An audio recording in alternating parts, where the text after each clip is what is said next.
কিশোরগঞ্জের ওই চূড়ান্ত বেয়াদব ফজলুর রহমানকে স্পষ্ট করে বললাম, তোর মতো বেয়াদব গত 100 বছরে বাংলাদেশে জন্মায় নাই। তুই স্বাধীনতার পক্ষের না, তুই স্বাধীনতার শত্রু, তুই এদেশের শত্রু বেটা।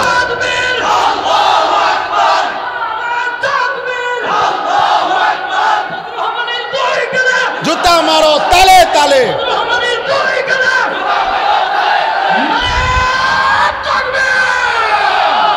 কিশোরগঞ্জের ওই বেয়াদব গত 60 বছরে তোর মতো বেয়াদবের মতো কথা বাংলাদেশে কোনো নাস্তিক মুরতাদ, কোন স্বঘোষিত মুরতাদ এত বড় কথা বলে নাই। এদেশের মা বোনদেরকে বলছে যে আপনারা আলেমের সন্তান পেটে নিবেন না। আরে বেটা বেয়াদব, তোর মতো বেয়াদবকে, তোর মা বাপকে যদি কোনো আলেমে দিন বিয়ে না পড়াইতো তো তুই ফজলুর রহমান কোন নেককার চরিত্রবান কোন পবিত্র নারীর ঘরে জন্ম নিতে পারতি না বেটা। তুই এখন মোল্লা চেনো না? ইসলাম এক জিনিস, মোল্লাতন্ত্র আরেক জিনিস। ইসলাম তোর আব্বার, ইসলাম তোর বাবার নাকি বেটা? হ্যাঁ, ইসলাম তুমি আনছো নাকি? কোরআনুল কারীমের মধ্যে আছে, আল্লাহ তাআলা বলেন মুনাফিকের অভ্যাস বলতে গিয়ে আল্লাহ বলছে অমিনান নাসি মান ইয়াকুলু আমান্না বিল্লাহ ওয়া বিল ইয়াউমিল আখির ওয়া মা হুম বিমুমিনিন। বহু লোক আছে এমন যারা জবানে বলে যে আমি আল্লাহকে মানি, আখিরাতকে মানি, অথচ আল্লাহ নিজে বলে ওয়া মা হুম বিমুমিনিন, এরা মুমিন না।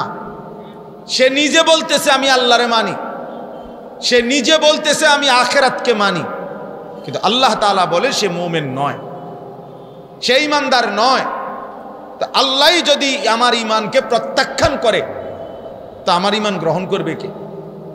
আমি মুমিন এই দাবিতে টিকবো কিভাবে? তাইলে কোরআনুল কারীমের মধ্যে আছে মুনাফিকরা নবী সাল্লাল্লাহু আলাইহি সাল্লামের সামনে আইসা বলে যে আমি সাক্ষ্য দিতেছি আপনি আল্লাহর রসূল। আল্লাহ তাআলা বলে আমিও সাক্ষ্য দিচ্ছি বন্ধু আপনি আল্লাহর রসূল, এটা ঠিক, তবে আমি এ কথারও সাক্ষ্য দিচ্ছি যে মুনাফিকরা মিথ্যাবাদী। তাইলে দোস্ত আমার, বন্ধু আমার প্রথম কথা এটা। অনেক নওজোয়ান, অনেক কিশোর, মাদ্রাসার তালিবে ইলম, এলাকার সর্বস্তরের জনগণ প্রত্যেকেই, আমি কিংবা আপনি, ঈমানের দাবিতে এ কথা স্পষ্ট করতে হবে। জিন্দেগি মুনাফিকের আচরণ হলে হবে না। যার জবান, দিল এবং বাহ্যিক অঙ্গ প্রত্যঙ্গ, আমল, বাহ্যিক কর্মকাণ্ড আপনি আমি প্রত্যেকেই শতভাগ এক করতে হবে। জবানেও কালেমা, দিলেও কালেমা, জিন্দেগিতেও কালেমা। অর্থাৎ আমি যেমন লা ইলাহা ইল্লাল্লাহ জবানে বললাম, ঠিক তেমনি ভাবে দিলেও বলবো, ঠিক তেমনি ভাবে আমার পুরা জিন্দেগির সমস্ত কর্মকাণ্ডে আমি আল্লাহ ছাড়া আর কাউকে মানি না, আল্লাহর হুকুম ছাড়া অন্য হুকুম মানি না। এটা কষ্ট করে হলেও, মুশাক্কাত আর মুজাহাদার মাধ্যমে হলেও আমাকে প্রমাণ করতে হবে। আখিরাত কোনো মামুলি না। আমার শায়েখ আরিফ বিল্লাহ হাকিমুন নফস আল্লামা মুফতি মুশতাকুন নবী কাসেমি হুজুর সব সময় বলে যে হে আল্লাহর বান্দা, হাসরের মাঠ মামার বাড়ি, শ্বশুর বাড়ি না। হাসরের মাঠ কোনো সাসার শ্বশুর বাড়ি না, খামখেয়ালি না। হাসরের মাঠ সেই মাঠ ১৬ লক্ষ আম্বিয়ায়ে কেরাম যেই মাঠের ভয়ে দিবানিশি কাঁদছে। সমস্ত আউলিয়া, সাহাবা, আল্লাহর যত প্রিয় বান্দারা যেই মাঠের ভয়ে কেঁদেছেন, ওই মাঠের নাম হাসরের মাঠ, ওই মাঠের নাম হাসরের মাঠ। কোরআনুল কারীমের মধ্যে আছে ইব্রাহিম আলাইহিস সালামের মতো নবী, এত বড় আজিমুশ শান নবী, তিনি পর্যন্ত বলছেন, কোরআনে স্পষ্ট আছে ইব্রাহিম আলাইহিস সালামের দোয়া, রব্বি লা তুখজিনি ইয়াউমা ইউবআসুন, আয় মাওলা কবর থেকে যেদিন হাসরের ময়দানে উঠাবেন, সেই হাসরের ময়দানে আপনি আমি ইব্রাহিমকে বেইজ্জতি করেন।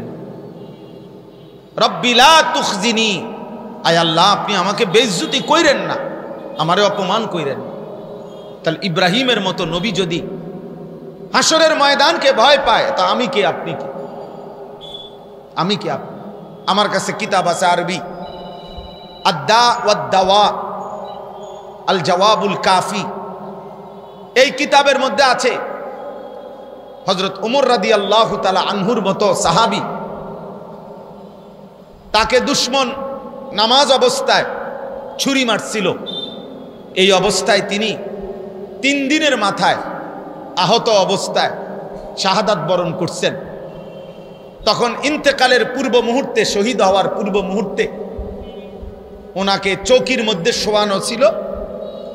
হযরত ওমর রাদিয়াল্লাহু তাআলা আনহু তার ছেলে আব্দুল্লাহ ইবনে ওমর, আব্দুল্লাহকে ডাক দিয়ে বলছে, আব্দুল্লাহ, আমার শরীরটা এই চৌকির থেকে মাটিতে রাখো, আর আমার গালটা মাটির সাথে মিশায়া দাও।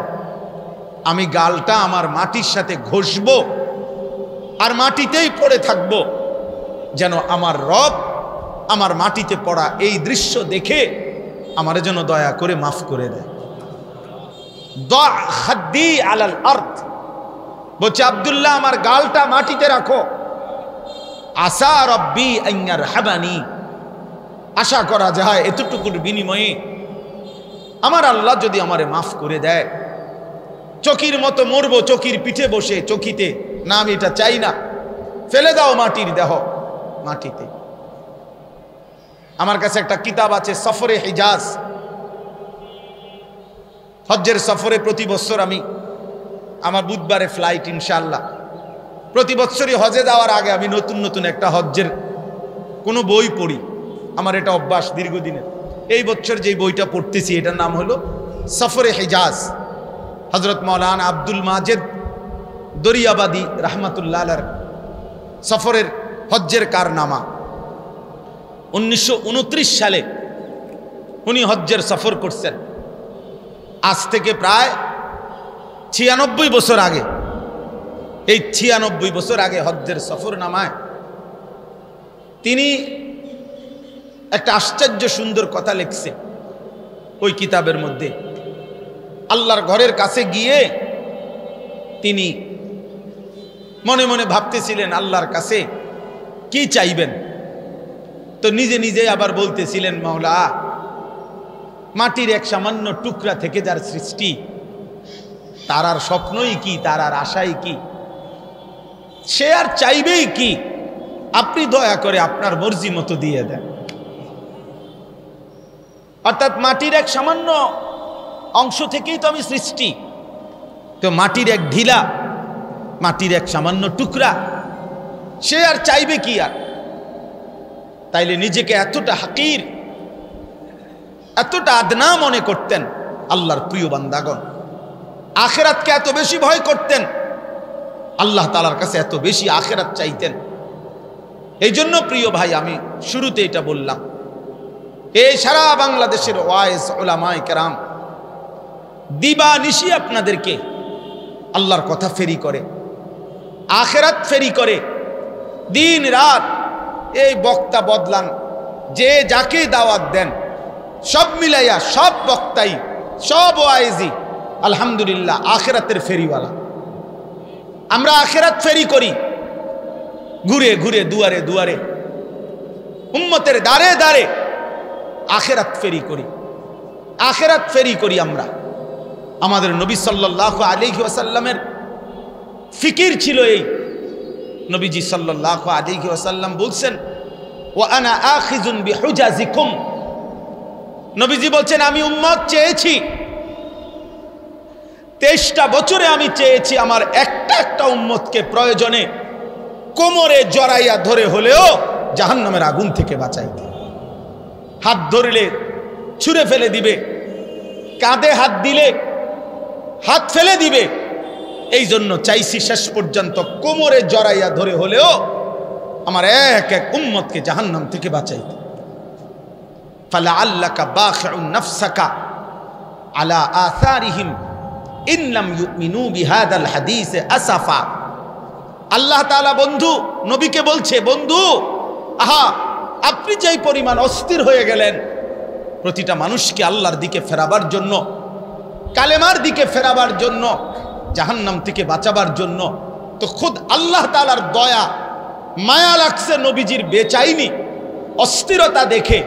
তো আল্লাহ তাআলা নিজে বলছেন, বন্ধু আহা এই মানুষগুলো ঈমান আনতেছে না, এই কথার কারণে এই পেরেশানি আর অস্থিরতায় আফসোসে আপনি কি আপনার জীবন দিয়ে ফেলবেন? আপনি কি মরে যাবেন নাকি? আপনি থামেন, আপনি বিশ্রাম করেন। আমার প্রিয় ভাই, উম্মতের উলামায়ে কেরাম, উম্মতের ওয়াইজিনে কেরাম ঠিক রাসূলুল্লাহ সাল্লাল্লাহু আলাইহি সাল্লামের ওয়ারাসাত উত্তরাধিকারী সূত্রেই এই পেরেশানি, এই অস্থিরতা লালন করে। এই জন্য আপনাদের কাছে আহাজারি করে, এই জন্য দুয়ারে দুয়ারে ফেরি করে, যেটা নবী সাল্লাল্লাহু আলাইহি সাল্লামের মিশন ছিল। তো উম্মতের উলামায়ে কেরামেরও সেই একই মিশন। বলেন আলহামদুলিল্লাহ। রাসূলুল্লাহ সাল্লাল্লাহু আলাইহি সাল্লাম 23টা বছরে উম্মতের দাঁড়ে দাঁড়ে ঘুরছেন। কभी আরশ पर कभी फरश पर, कभी उनके दर कभी दर बदर, गमे आशिकी तेरा शुक्रिया मैं कहां कहां से गुजर गया, कभी हो रास्तों में तन्हा कभी हो गुरूद सहरा, मैं जुनू का हम सफर हो मेरा कोई घर नहीं है। नबी सल्लल्लाहु अलैहि वसल्लम যেন বলতেন, উম্মত আমার কোনো ঘর নাই, আমি এক নেশার সফরে আছি, এক নেশা আমার। উম্মত কিভাবে জাহান্নাম থেকে বাঁচবে? উম্মত কিভাবে জাহান্নাম থেকে বাঁচবে? কবি উনকে দর কবি দর বদর। অর্থ হইল, কখনো আমি আল্লাহর দুয়ারে পড়ছি, কখনো আমি আমার মালিকরে বলছি, আল্লাহ আমার এক এক উম্মতকে হেদায়েত দেন। কখনো উম্মতের দুয়ারে দুয়ারে ঘুরছি, উম্মত জাহান্নাম থেকে নিজেকে বাঁচাও। কবি উনকে দর কবি দর বদর। কখনো মালিকের দুয়ারে, কখনো উম্মতের দুয়ারে, কখনো আল্লাহকে ডাকছি, আল্লাহ আমার উম্মতকে মাফ করে দেন, আমার উম্মতকে হেদায়েত দেন। আবার কখনো উম্মতের দুয়ারে দুয়ারে বলছি, উম্মত জাহান্নাম থেকে বাঁচাও, বাঁচো। হাদিসে আছে আল্লাহর নবী সাল্লাল্লাহু আলাইহি সাল্লাম ফজরের নামাজের ওয়াক্তেও নিজের মেয়ে ফাতেমার ঘরের দরজার কড়া নাড়তেন আর বলতেন, ফাতেমা কুমি লিস-সালাহ আনকিজি নাফসাকি মিনান নার। ফাতেমা ওঠো না মা, নামাজের জন্য ওঠো, জাহান্নামের আগুন থেকে নিজেকে বাঁচাও মা। ফা ইন্নী লা উগনি আনকি মিনাল্লাহি শাইআ।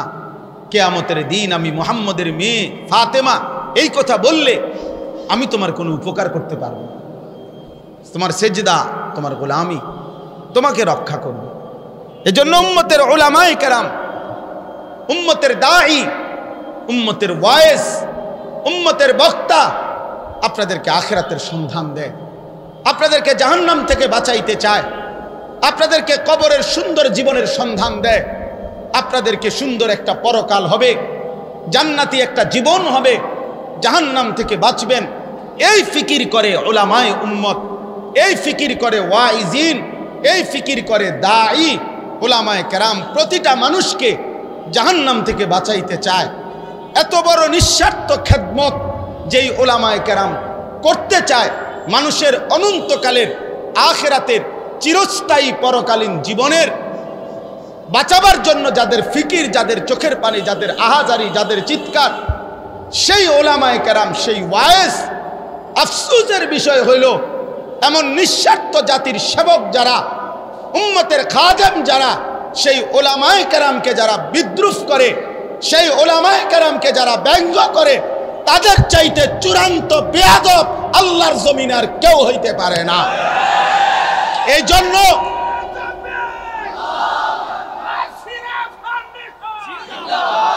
অতএব এটা স্পষ্ট ভাইয়া, এ কথা আমরা ব্রাহ্মণবাড়িয়ার এই জমিন থেকে, ব্রাহ্মণবাড়িয়া আজকের ঐতিহ্য না, ব্রাহ্মণবাড়িয়া ঐতিহ্যের শহর, ব্রাহ্মণবাড়িয়া ঐতিহ্যের জেলা, ব্রাহ্মণবাড়িয়া আন্দোলনের জেলা, ব্রাহ্মণবাড়িয়া হক্কানি উলামাদের জেলা। ব্রাহ্মণবাড়িয়ায় কোনোদিন কোনো শিরিক কুফর, কোনো ভণ্ড বেশরা, কোনো কাদিয়ানি মুরতাদ কেউ ব্রাহ্মণবাড়িয়ায় বুক ফুলে দাঁড়াইতে পারে নাই। ব্রাহ্মণবাড়িয়ার বড় হুজুরের রক্ত যেই জমিনে ইমানদার ওলামাদের জমিনে। অতএব আজকে ব্রাহ্মণবাড়িয়ার জমিন থেকে কিশোরগঞ্জের ওই চূড়ান্ত বেয়াদব ফজলুর রহমানকে স্পষ্ট করে বললাম, তোর মতো বেয়াদব গত 100 বছরে বাংলাদেশে জন্মায় নাই। তুই স্বাধীনতার পক্ষের না, তুই স্বাধীনতার শত্রু, তুই এদেশের শত্রু বেটা।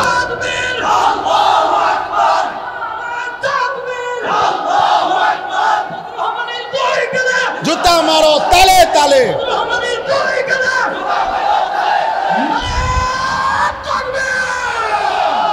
কিশোরগঞ্জের ওই বেয়াদব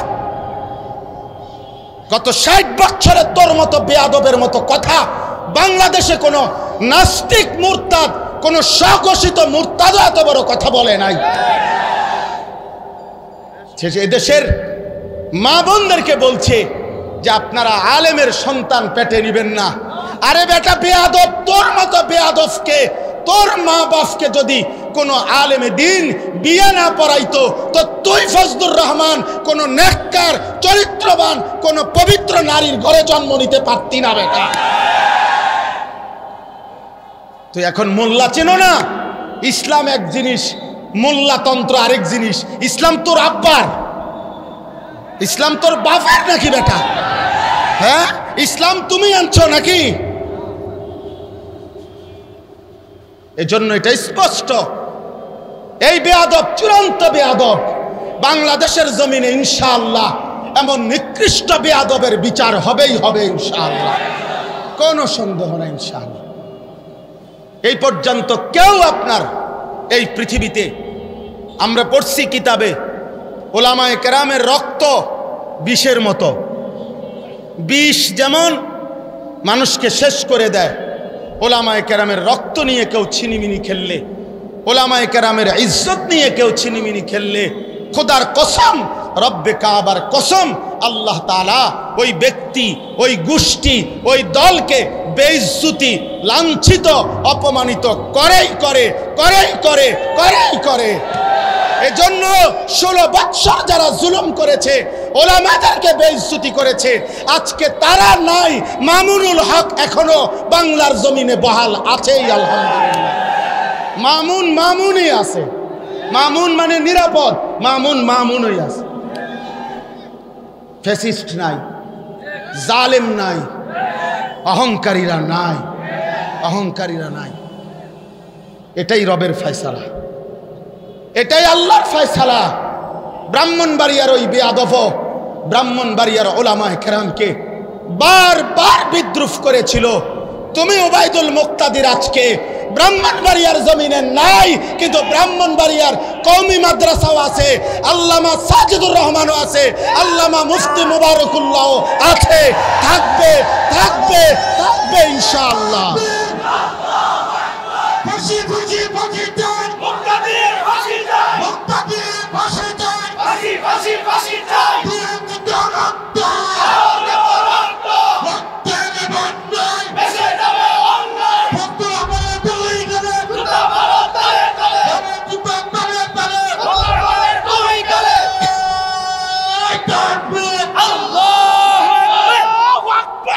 এটা ভুলে গেলে চলবে না ইনশাআল্লাহ, ইনশাআল্লাহ বলেন ইনশাআল্লাহ।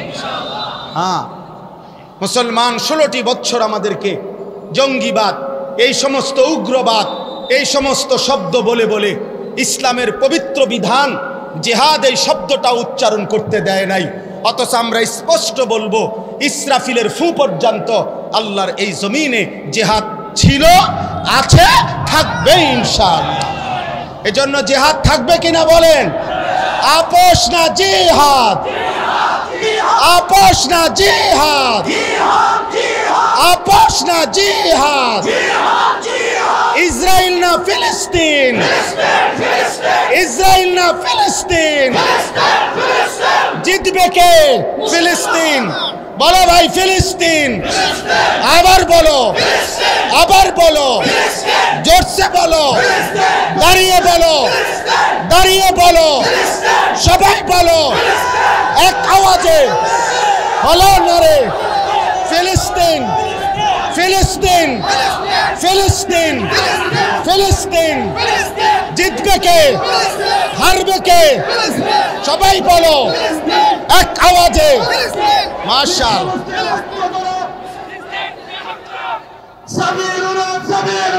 আল জিহাদ আল জিহাদ আল জিহাদ আল জিহাদ সাবিলুনা সাবিলুনা তরিকুনা তরিকুনা আল জিহাদ আল জিহাদ ফিলিস্তিন ফিলিস্তিন জিন্দাবাদ জিন্দাবাদ।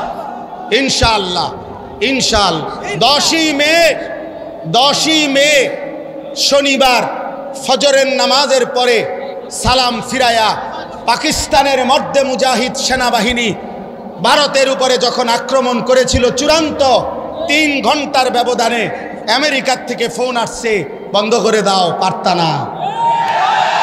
শেষ পর্যন্ত মোদি বন্ধ করে দিয়েছে। এজন্য যে রব্বুল আলামিন মোদিকে বেইজ্জতি করেছে সেই মালিক নেতানিয়াহুকে ইনশাআল্লাহ ধ্বংস করে দেবে ইনশাআল্লাহ ইনশাআল্লাহ। এজন্য ইসলাম থাকবে, কোরআন থাকবে, জিহাদও থাকবে ইনশাআল্লাহ। বলেন ইনশাআল্লাহ। চলেন আমি আমার এই প্রথম কথায় আবার ফিরে আসি।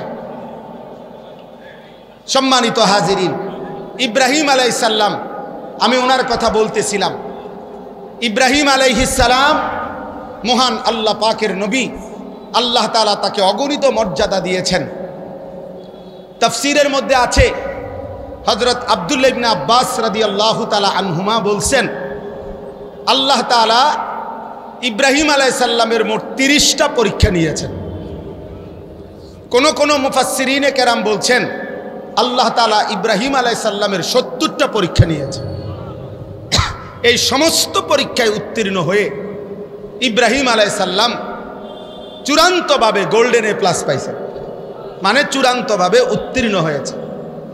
এখন সংক্ষেপ একটা কথা হলো, পরীক্ষাগুলো ছিল কি বিষয়ে? এক বিষয়ে পরীক্ষা ছিল, মূলত একটা বিষয়। পরীক্ষার আইটেম ভিন্ন ভিন্ন, কিন্তু বিষয় একটাই। একটা বিষয় কি? মহান আল্লাহ পাক রব্বুল আলামিন ইব্রাহিম আলাইহিস সালামের পরীক্ষা নিয়েছেন যে একটা বিষয় শুধু দেখতে চাইছেন, ছোট্টবেলার থেকে শেষ পর্যন্ত ইব্রাহিমের কলিজায় আল্লাহ তাআলার মহব্বত বেশি নাকি গায়রুল্লাহর মহব্বত বেশি। মানে আল্লাহ ভিন্ন অন্য কিছুর ভালোবাসা 1 মিনিটের জন্য ইব্রাহিমের কলিজায় বেশি আসে কিনা, নাকি আল্লাহর ভালোবাসাই সর্বদা সর্বোচ্চ, এইটা আল্লাহ তাআলা ইব্রাহিম আলাইহিস সালামের মাধ্যমে পরীক্ষা করেছে। এই জন্য ছোট্টবেলার থেকে একেবারে বাপ মার ঘরে, মূর্তি পূজক মা বাবার ঘর থেকেই তিনি পরীক্ষা দিছেন। বাবা মা মূর্তি পূজা করত, সেখান থেকে তিনি মূর্তির বিরোধিতা করে বাবা মাকে পর্যন্ত ছেড়ে দিয়েছেন। বলেছেন, কোরআনে আছে, ওনার আব্বা বলছে, ইব্রাহিম তুমি যদি মূর্তির বিরোধিতা না ছাড়ো লা আরজুমান্নাকা, আমি তোমাকে পাথর মেরে মেরে ফেলবো। ওয়াহজুরনি মালিয়া, তেজ্য পুত্র করে দেব। ইব্রাহিম আলাইহিস সালাম বলছেন, আতাজিলুকুম ওয়ামা তাদউনা মিন দুনিল্লাহ, আব্বা আপনাদেরকেও আমি ছেড়ে দিলাম, আপনারা যেই মূর্তির পূজা করেন আল্লাহকে বাদ দিয়ে, এগুলোকেও আমি ছেড়ে দিলাম। ওয়া আদউ রাব্বি, আমি কেবল আমার রব আল্লাহকেই ডাক দিলাম। আসা আল্লাহ আকুনা বিদুআই রাব্বি শাকিয়া, আমি বিশ্বাস করি বাপ আমার ওই মহান রবকে ডেকে কেউ কোনো দিন বঞ্চিত হয় না। আল্লাহকে ডেকে কেউ হারে না, আল্লাহকে ডেকে কেউ বঞ্চিত হয় না।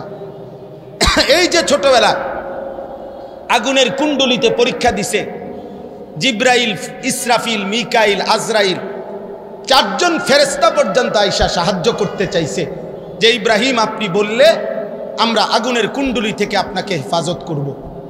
ইব্রাহিম আলাইহিস সালাম বলছে, তোমরা সরো, যার জন্য আমি আগুনে পড়তে যাচ্ছি সেই মহান আল্লাহ রব্বুল আলামিন আমাকে দেখতেছেন। হাসবি আল্লাহ, আমার আল্লাহই আমার জন্য যথেষ্ট। তো ফেরেশতাদের সাহায্যের আবদার প্রত্যাখ্যান করে পরীক্ষায় উত্তীর্ণ হয়েছেন। আল্লাহ দেখতে চাইছেন আগুনে পড়ার মুহূর্তেও গায়রুল্লাহকে ডাকে কিনা।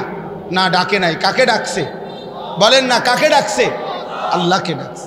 84 বছর বয়সে আল্লাহ তাআলা ইসমাইল আলাইহিস সালামকে ওনার সন্তান হিসাবে দান করছেন। এই ইসমাইলকে নিয়ে বড় 3টা পরীক্ষা নিছে আল্লাহ ওনার কাছ থেকে। 1 নম্বরে ওনাকে প্রথম বলছে যে তোমার সীমাহীন কান্নাকাটিতে আমি তোমাকে ইসমাইলের মতো সন্তান দিলাম, তবে তারে কোলে নিতে পারবা না, তাফসিরে আছে, আদর করতে পারবা না, চুমা দিতে পারবা না, শুধু তাকায়া তাকায়া দেখবা। তিনি বলছেন, মাওলা আমি মানি, আমি আপনাকেই ভালোবাসি, সন্তানকে না, আপনাকেই বেশি ভালোবাসি। কয়দিন পরে আল্লাহ বলছে, ইব্রাহিম ছেলেটাকে এতদিন তো দেখতে দিছি, এখন আর দেখতেও দেব না, চোখের আড়ালে তার মা হাজেরা এবং ইসমাইলকে দূরে দিয়ে আসো, চোখের আড়াল করে দাও। ইব্রাহিম আলাইহিস সালাম বললেন, আল্লাহ আমি এটাও মানি, আমি আপনাকেই বেশি ভালোবাসি, দিলাম চোখের আড়াল করে। তো আল্লাহর ঘর কাবার কাছে রেখে আসছে। কিছুদিন পরে আল্লাহ তাআলা বলছেন, ইব্রাহিম প্রথমত আদর করতে দেই নাই, তারপরে চোখের সামনে রাখি নাই, এবার আমি তোমার চূড়ান্ত পরীক্ষা নিতে চাই, সেটা হলো সন্তানটাকে জবাই করে আমারটা আমারে দিয়ে দাও। এবার আর চোখেও দেখবা না, চোখের আড়ালেও রাখবো না, জবাই করে দাও। ইব্রাহিম আলাইহিস সালাম বললেন, মাওলা আমি পাশ করতে চাই, মাওলা আমি হারতে চাই না, আমি জিতবই, আমি আপনাকেই সবচেয়ে বেশি ভালোবাসি। এই কারণে ইব্রাহিম আলাইহিস সালাম সত্যি সত্যি সন্তানের গর্দানে ছুরি রাখছেন। আল্লাহ তাআলা সেই চূড়ান্ত পরীক্ষায় আল্লাহ তাআলা উত্তীর্ণ ঘোষণা করছেন, কাদ সাদ্দাক্তার রুইয়া, হ্যাঁ ইব্রাহিম পরীক্ষায় কামিয়াব, তুমি সফল, তুমি কামিয়াব। এইভাবে আরো অনেক পরীক্ষা আছে। এই সমস্ত পরীক্ষার পরে ইব্রাহিম আলাইহিস সালামকে আল্লাহ তাআলা এবার বললেন, তুমি আমার ঘর কাবা, ওয়া ইদ বাওয়ানা লি ইব্রাহিমা মাকানাল বাইত, আল্লাহ তাআলা বলেন, আমি আল্লাহ নিজে এবার আমার বন্ধু ইব্রাহিমকে বললাম, সারা জীবনের পরীক্ষার বিনিময়ে এইবার তুমি আমার ঘর পুনর্নির্মাণ করো। তোমাকে আমি আল্লাহ এই সারা জীবনের পরীক্ষার বিনিময়ে একটি শ্রেষ্ঠ পুরস্কার দিলাম, যে আমার ঘর বানাবার সুযোগ, অনুমতি তোমাকে দিলাম। ইব্রাহিম আলাইহিস সালাম নিজের সন্তান ইসমাইলকে নিয়ে আল্লাহর ঘর কাবা পুনর্নির্মাণ করলেন। ওয়া ইদ ইয়ারফাউ ইব্রাহিমুল কওয়াইদা মিনাল বাইতি ওয়া ইসমাইল।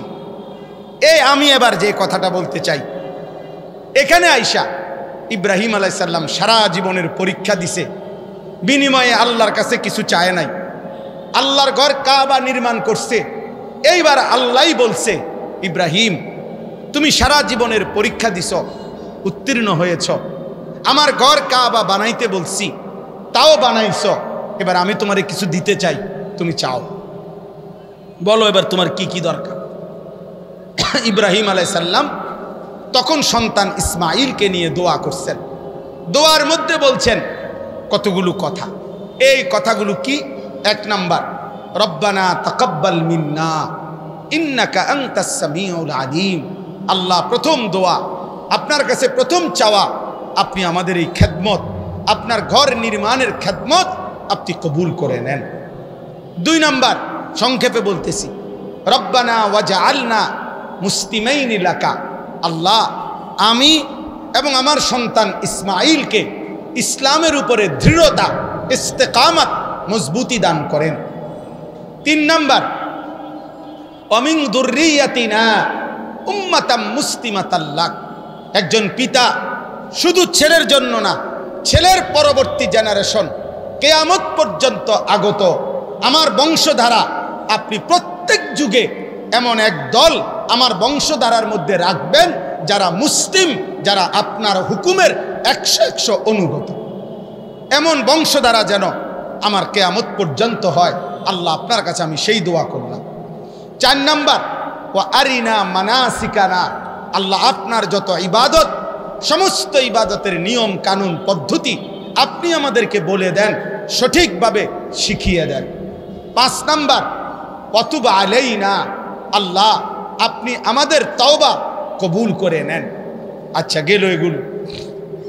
সর্বশেষ এই যে কথাটা আমি বলে শেষ করব, আল্লাহ নবী সাল্লাল্লাহু আলাইহি ওয়াসাল্লাম সরদারে দু আলম, আমাদের নবী, তিনি আখিরি নবী, আমরা সবাই জানি। তো এটা আমরা যেমন জানি তিনি শেষ নবী, সমস্ত আম্বিয়ারাও জানে ইনি শেষ নবী। সুবহানাল্লাহ, এটা তো নবীরাও জানে। তো আল্লাহর নবী ইব্রাহিম আলাইহিস সালাম সারা জীবনের পরীক্ষা এবং আল্লাহর ঘর কাবা পুনর্নির্মাণ করে এই সুযোগ যখন পাইছে আল্লাহর কাছে চাওয়ার, তো তিনি এই শেষ দোয়া করলেন, রব্বানা ওয়াবাস ফীহিম রাসূলাম মিনহুম। আয় আল্লাহ, আমার ফরিয়াদ ওই আখিরি জামানার পয়গম্বর, ওই আখিরি নবী মুহাম্মদ সাল্লাল্লাহু আলাইহি সাল্লাম, তাকে আমার এই সন্তানের বংশধারায় দান করেন। আমি আখিরি বন্ধুকে চাইলাম, আমি শেষবারের মতো আপনার কাছে এমন একটা জিনিস চাইলাম যেটা আপনার কাছে আছেই কেবল একটা, তিনি রাসূলুল্লাহ সাল্লাল্লাহু আলাইহি ওয়াসাল্লাম। বলেন আলহামদুলিল্লাহ। তাইলে আমাদের জন্য, এই আখিরি প্রজন্মের জন্য, আখিরি উম্মতের জন্য ইব্রাহিম আলাইহিস সালাম আমাদের নবী, আখিরি নবী সাল্লাল্লাহু আলাইহি সাল্লামকে চেয়েছেন। এবং কেন চেয়েছেন? তো ইব্রাহিম আলাইহিস সালাম বলে দিছেন, আমি ওই আখিরি নবী মুহাম্মদকে কেন চাইলাম? এক, ইয়াতলু আলাইহিম আয়াতিকা, আপনার কোরআন, আপনার আয়াত সে আমার এই বংশধারার মধ্যে তেলাওয়াত করবে, এই জন্য। দুই, ওয়ায়ুআল্লিমুহুমুল কিতাবা ওয়াল হিকমা, আমার এই আখিরি পয়গম্বর মুহাম্মদ সাল্লাল্লাহু আলাইহি সাল্লাম আমার এই বংশধারায় কিয়ামত পর্যন্তের জন্য যারা আসবে এই প্রজন্মকে তিনি কোরআন এবং সুন্নাহর আলোকে জীবনের শিক্ষা দিবেন, জীবনের তালিম দিবেন কোরআন সুন্নাহর আলোকে। তিন নাম্বার, ওয়ায়ুযাক্কিহিম, প্রত্যেকটা মানুষের অন্তরকে তিনি শতভাগ পবিত্র করে দিবেন অন্যায়, গুনাহ, আল্লাহর অবাধ্যতা, যত মন্দ আখলাক তার থেকে। আমার ভাই ইব্রাহিম আলাইহিস সালাম তখন আল্লাহকে বলছেন, ইন্নাকা আনতাল আজিজুল হাকিম, আয় আল্লাহ, আমি যা চাইছি আপনি তার চাইতে বড় ক্ষমতাবান। আপনার কাণ্ডারে, আপনার কাছে আমি বেশি কিছু চাই নাই, আপনি তার চাইতে অনেক বেশি আজিজ, আপনি মহাশক্তিধর, মহা ক্ষমতাবান, মহাপ্রজ্ঞাময়। সুবহানাল্লাহ। এখন আসেন, আমার কথা শেষ করতেছি। আমি কেন পড়লাম এই আয়াত? এই পড়লাম হলো আসিরা ফাউন্ডেশন, মানে প্রিয় নবী সাল্লাল্লাহু আলাইহি ওয়াসাল্লামের সিরাত, নবী সাল্লাল্লাহু আলাইহি সাল্লামের জিন্দেগি, নবী সাল্লাল্লাহু আলাইহি ওয়াসাল্লামের হায়াত, পুরা জীবন একজন মানুষের জীবনে যেন বাস্তবায়ন হয়, এই মানসিকতা, এই ফিকির আসিরা ফাউন্ডেশন। বলেন আলহামদুলিল্লাহ। তাইলে ইব্রাহিম আলাইহিস সালাম মুসলমান হিসাবে সমস্ত ইমানদার মুসলমানের জন্য পছন্দ করে দিয়েছেন আমাদের নবী সাল্লাল্লাহু আলাইহি সাল্লামকে। এবং আমাদের নবীর তালিম, আমাদের নবীর তিলাওয়াত, আমাদের নবীর তাজকিয়া, মানে নবী সাল্লাল্লাহু আলাইহি সাল্লাম তিলাওয়াত করবেন, নবী সাল্লাল্লাহু আলাইহি সাল্লাম কোরআন সুন্নাহর তালিম দিবেন, নবী সাল্লাল্লাহু আলাইহি সাল্লাম অন্তরকে মন্দ আখলাক থেকে পবিত্র করে দিবেন। এটাই ছিল ইব্রাহিম আলাইহিস সালামের চাওয়া।